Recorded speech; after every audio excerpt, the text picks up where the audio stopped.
जी, अस्सलाम वालेकुम रहमतुल्लाह। यार आज की video Belarus work permit, Belarus visit visa, Belarus done base, ठीक है? ये वीडियो आप लोगों के लिए काफ़ी इंटरेस्टिंग है। इस वक़्त मुझे जो सबसे ज़्यादा कॉलें और सबसे ज़्यादा जो मैसेज मसूल हो रहे हैं वो बेलारूस के बारे में हो रहे हैं।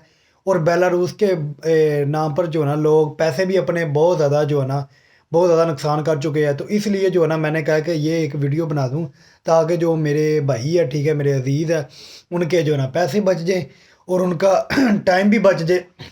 सबसे मेन बात होती है पैसों की।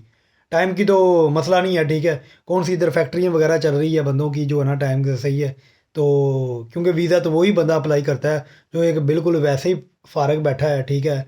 जहाँ जो जिसके हालात बिल्कुल नहीं इधर पाकिस्तान में है, तो यानी कि वेला बंदा है। उसका टाइम से तो कोई लेना देना नहीं होता। बस बंदा ऐसे कह दे तो एक अलग बात है। तो बाकी यार सबसे पहले मैं आपको ये बता दूं कि बेलारूस का वर्क परमिट पाकिस्तान से बिल्कुल नहीं हो रहा है। ये आप अपने ज़हन से निकाल दें कि आपका बेलारूस का है, क्योंकि बहुत से ऐसे बंदे जिन्होंने मेरे साथ रब्ता किया उन्होंने बोला कि भाई हमें बताएं, आप डन बेस की आपके ऊपर एक वीडियो बनाई हो, हमें बताएं कि हमें बेलारूस का वर्क परमिट मिल रहा है और हमें बोल रहे हैं कि बिल्डिंग लैंड का काम है और 600 यूएस डॉलर सैलरी होगी आपकी, सही है इसके हिसाब से, और 8 घंटे ड्यूटी होगी प्लस ओवर टाइम है, और आपको जो है ना 2 मंथ के अंदर आपको जो है ना बेलारूस पहुंचा दिया जाएगा।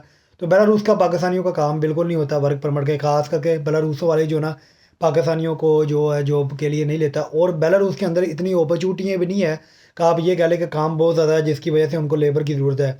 तो लेबर की जो उनको ज़रूरत पड़ती है तो उनके अपनी ही बंदे पूरे हो जाते हैं। उसके अलावा जो है ना वो इंडियन लोग जो है ना वो इंडियन को ज़्यादा हायर करते हैं, ठीक है। तो पाकिस्तानियों को बिल्कुल नहीं वो लेते। ये बात आप अपने अपने ज़हन में बिठा लें, क्योंकि बेलारूस के साथ हमारे तल्लुकात जो है ना इतने अच्छे नहीं है, ये भी आप याद रखें।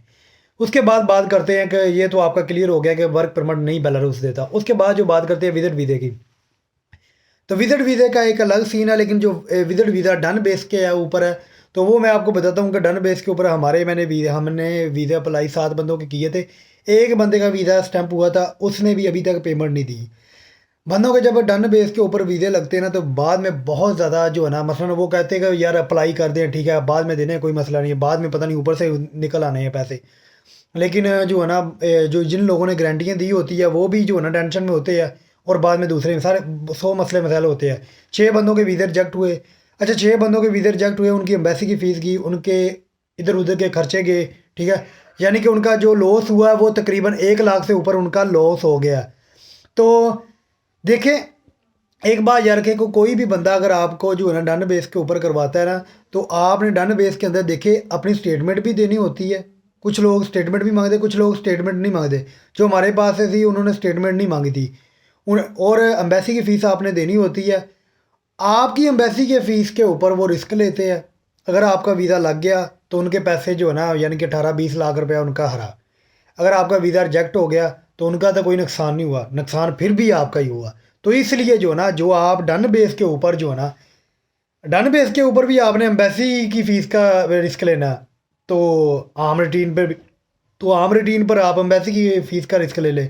तो इसलिए अगर आपने विजिट वीज़ा अप्लाई करना है तो मेरे भाई अपने प्रॉपर डॉक्यूमेंट्स जो है ना खुद जो है ना, उससे अच्छा ये 20-22 लाख देने से बेहतर है कि 1 से 2 कंट्री आप ट्रैवल करने के बाद अगर आप इनविटेशन लेटर बेलारूस से मंगवाएंगे तो आप जो है ना उसके साथ लगा लेंगे तो आपकी वीज़ा इशू के चांस काफ़ी बढ़ जाएंगे और आपका वीज़ा भी इंशाल्लाह स्टैंप हो जाएगा। तो डन बेस के चक्कर में मत पड़े।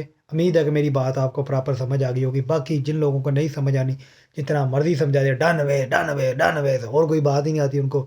और हमारे ऐसे भाई है, ठीक है, जिनके साथ जितना मर्जी उनको अच्छा डील कर ले, लेकिन उन लोगों का वही दिमाग जो है ना तूड़ी से भरा हुआ है, ठीक है। उनको इस चीज़ से कोई फ़र्क नहीं पड़ता, बस साडी लैन सीधी होनी चाहिए, इस तरह। उम्मीद है कि बात समझ गए होंगे।